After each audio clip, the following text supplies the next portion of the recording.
Turns out there are 4 things that will really destroy your relationship. In this video, we're going to be covering research conducted by legendary Professor John Gottman, who's famous for predicting with a 93.6% accuracy which couples would break up in a study. Damn. Not only did Professor John Gottman have a 93.6% accuracy when it comes to predicting which couples would break up, he figures all that out within the first 3 minutes of watching a couple have an argument or a conflict of some sort. What that means to me is that he has a really damn good formula for spotting those exact behaviors or things that you do that destroy your relationship. So what I'm thinking is, if we can understand what those factors are, perhaps we can learn from it so that we can keep our own relationships healthy. So the question then is, what are those predictors? Diving into it, he's basically looking for 4 things. 4 destructive communication styles, which he calls the 4 horsemen of the apocalypse of relationships. These 4 things would be criticism, contempt, defensiveness, and stonewalling. The first one we'll chat about is criticism. And criticism is different from a complaint because it's more of a personal attack. For example, let's say someone didn't take out the trash today. Instead of lodging a complaint by saying, "I'm upset that you didn't take out the trash today," you make it a lot more personal by saying something like, "I can't believe you didn't take out the trash today. You are so irresponsible," or "You are so lazy." The next one is contempt, and it's actually the worst of the 4 horsemen. And that's because it actually involves tearing down your partner. What I mean by that is that you're mocking them with sarcasm, you're doing eye rolls, you're insulting them, things like that. For example, let's say your partner came home today and they said that, "I'm tired."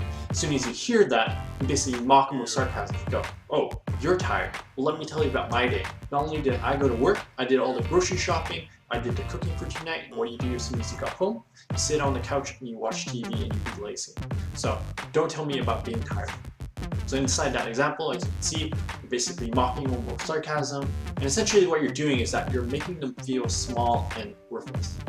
Defensiveness should be pretty self-explanatory.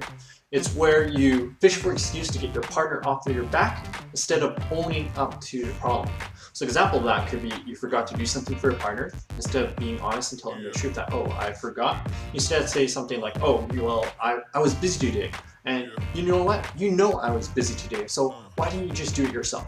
Right? You're basically flipping the table and making them feel bad instead of owning up to the problem. The final one is stonewalling, aka the silent treatment. This is where you shut yourself off and you basically stop communicating with your partner. So there you go. Those are 4 things you need to watch out for in your relationship if you want to keep it healthy. Now, doing those things won't immediately kill your relationship, but if you do it over and over and over again, and it becomes the default way of dealing with each other, you can be pretty sure that it's increasing the chances of your relationship failing. Because you know what? That Professor John Gottman guy, he has that 93.6% accuracy because he's looking for these 4 things. Looking back at my own relationships, I can see that I've been guilty of doing some of these things in the past as well. Moving forward, I'm going to try to be a little bit more self-aware. That way I don't end up destroying my own current relationship right now. If you found this video helpful, that's awesome. I'm making videos like this to help you understand relationships better so that you can have better relationships yourself. And that's how I want to make this channel different. I want to share with you information based on actual relationship research. I find that a lot of that relationship information you find out there, those top 10 or top 3 articles, don't quite qualify as good information.